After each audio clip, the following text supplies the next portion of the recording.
और इस वक्त एक अहम खबर आपको बता दें, पटना यूनिवर्सिटी के दरभंगा हाउस में बमबाजी की खबर सामने आ रही है। पटना यूनिवर्सिटी के दरभंगा हाउस में ये बमबाजी हुई है। तस्वीरें सामने आएंगी, दिखाएंगे आपको कि किस तरह से ये बमबाजी हुई है। छात्रों में संघर्ष की जानकारी मिल रही है कि छात्रों में आपस में संघर्ष हुआ, जिसके बाद यहां जमकर बम चले हैं। पटना यूनिवर्सिटी के दरभंगा हाउस की यह तस्वीर है, जहां पर बमबाजी हुई है। छात्रों के दो गुटों में झड़प हुई और उसके बाद दोनों गुटों की ओर से एक दूसरे पर बम फेंके गए हैं। पास में लगे सीसीटीवी कैमरे में यह पूरी तस्वीर कैद हुई है। अब देख रहे हैं, ये जो युवक है जिसने काले रंग की शर्ट पहनी हुई है, ये बम फेंककर अचानक से वहां से भाग जाता है। उसके साथ में कई और युवक भी होते हैं, वो पीछे हट जाते हैं, लेकिन ये जो युवक है जिसने काले रंग की शर्ट पहनी हुई है, ये एक बैग से बम निकालता है और बम फेंककर दरभंगा हाउस के पास, पटना यूनिवर्सिटी के दरभंगा हाउस के पास बम फेंककर पीछे की तरफ भाग जाता है, जिससे कि कोई उसकी पहचान ना कर सके। वहीं जम्मू कश्मीर के सोनमर्ग में एवलांच की तस्वीर भी सामने आई है। गांदेरबल इलाके में हिमस्खलन की घटना हुई है।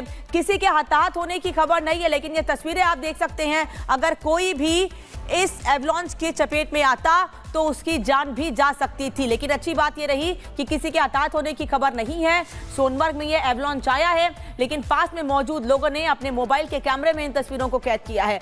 लगातार भारी बर्फबारी के चलते एवलांच या ग्लेशियर फटने की खबरें सामने आ रही हैं और अब जम्मू कश्मीर के सोनमर्ग से यह तस्वीर सामने आई है, जहां एवलांच आया है, जिसमें कोई हताहत नहीं हुआ है, लेकिन अगर आसपास लोग मौजूद होते तो जान माल का नुकसान हो सकता था। इसी तरह के से एवलांच या ग्लेशियर फटने से कई बार बड़े हादसे होते हैं, लोगों की जान जाती है। और अभी ये जो तस्वीर आपको दिखा रहे हैं सोनमर्ग की, जहां एवलांच आया और इसमें किसी के हताहत होने की खबर नहीं है। बर्फीला तूफान आया है जम्मू कश्मीर के सोनमर्ग में। भारी बर्फबारी के चलते एवलांच और ग्लेशियर फटने की घटनाएं सामने आ रही हैं।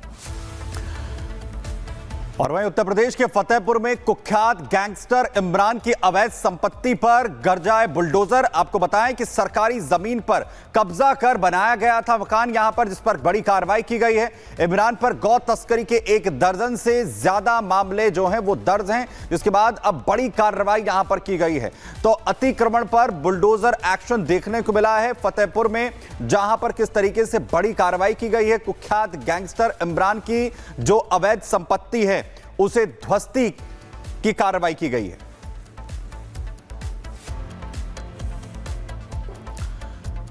और कैसे बुलडोजर एक्शन यहां पर देखने को मिला है।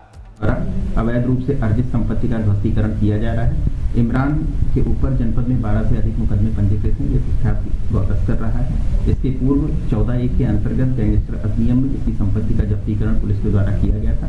आज उसी क्रम में सरकारी जमीन पर इसके द्वारा जो कब्जा किया गया था और जो मकान का निर्माण किया गया था, उसका ध्वस्तीकरण राजस्व टीम और पुलिस प्रशासन के द्वारा करवाया जा रहा है। और उत्तर प्रदेश में अमरोहा में मस्जिद वाली गली में अचानक से 2 गुटों में संग्राम छिड़ गया। दोनों तरफ से जमकर पथराव हुआ और मारपीट होने लगी, जिसकी तस्वीरें सीसीटीवी में कैद हुई हैं। इस रिपोर्ट में आपको दिखाते हैं। गली के बीच जुटी ये भीड़, आपस में भिड़ते लोग, मारपीट के साथ साथ पथराव। ये तस्वीरें उत्तर प्रदेश के अमरोहा की हैं। यहाँ एक ही समुदाय के 2 गुट आपस में भिड़ गए, जिसके हाथ में जो आया उसी से ही हमला कर दिया। किसी ने पत्थर बरसाए तो कोई पत्थर से भरी बोरी से ही हमला करने को आतुर दिखा। पत्थरबाजी के दौरान लोगों ने अपने अपने घरों में छिपकर जान बचाई। जहां झगड़ा हुआ वो अमरोहा का झंडा शाहिद मोहल्ला है। बताया जा रहा है मामूली बात को लेकर 2 गुटों में पहले विवाद हुआ।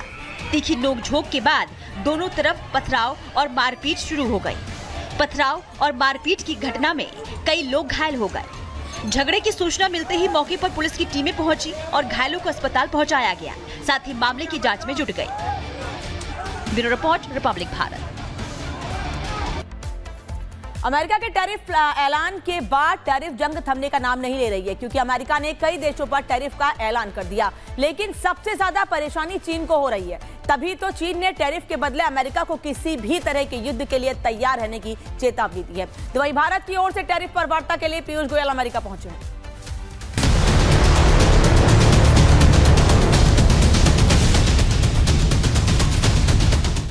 अमेरिका के राष्ट्रपति के रूप में देश की कमान संभालने के कुछ ही दिनों बाद डोनाल्ड ट्रंप ने टैरिफ को लेकर जो ऐलान किया वो अब उस पर अमल कर रहे हैं। ट्रंप उन सभी देशों पर भारी भरकम टैरिफ लगाने जा रहे हैं जो अमेरिका पर ज्यादा टैरिफ लगाते हैं। अमेरिकी राष्ट्रपति डोनाल्ड ट्रंप ने 2 अप्रैल से भारत पर जैसे को तैसा टैरिफ लगाने का ऐलान किया।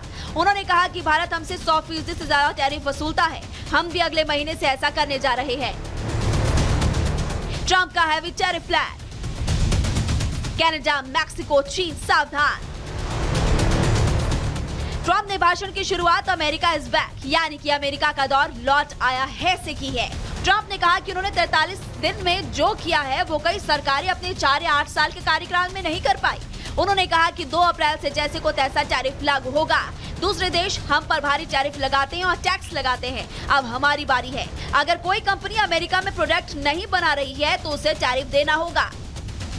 On average, the European Union, China, Brazil, India, Mexico and Canada, have you heard of them? And countless other nations charge us tremendously higher tariffs than we charge them. It's very unfair. India charges us auto tariffs higher than 100%. China's average tariff on our products is twice what we charge them.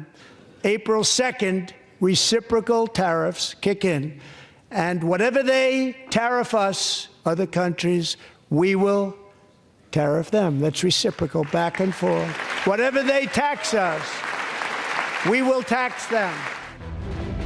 एक तरफ Trump ने Canada, Mexico, चीन और भारत जैसे देशों पर भारी भरकम टैरिफ का ऐलान कर दिया है, तो दूसरी ओर दुनिया सुपर पावर में से एक चीन ने अमेरिका को सीधे सीधे चेतावनी दी।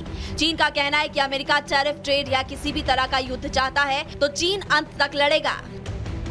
चीनी विदेश मंत्रालय ने साफ कहा कि फेंटेनाइल मुद्दा चीनी आयात पर अमेरिकी टैरिफ बढ़ाने के लिए बहुत ही घटिया बहाना है।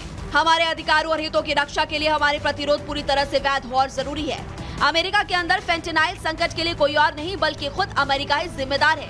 अमेरिकी लोगों के प्रति मानवता, सद्भावना की भावना से हमने इस मुद्दे से निपटने में अमेरिका की मदद करने के लिए कई कदम उठाए।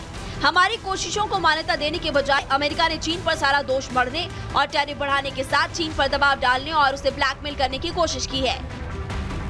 ट्रंप ने भले कुछ देशों के लिए हाई टैरिफ का ऐलान किया हो, लेकिन ट्रंप के इस फैसले से सबसे ज्यादा बौखलाहट चीन में देखने को मिल रही है, क्योंकि एक तरफ चीन अमेरिका जो सामान भेजेगा उस पर 20% ज्यादा टैरिफ लगाएगा, तो वहीं दूसरी तरफ इसका सीधा फायदा भारत को मिल सकता है। उत्तर प्रदेश में योगी आदित्यनाथ की सरकार आने के बाद से नाम बदलने की प्रथा देखी गई है। चाहे शहर की बात हो या फिर किसी जगह की, योगी सरकार ने नाम बदलने में कोई हिचक नहीं दिखाई और अब एक बार फिर से विधान परिषद में मुजफ्फरनगर का नाम बदलने की मांग उठाई गई है। देखिए जरा।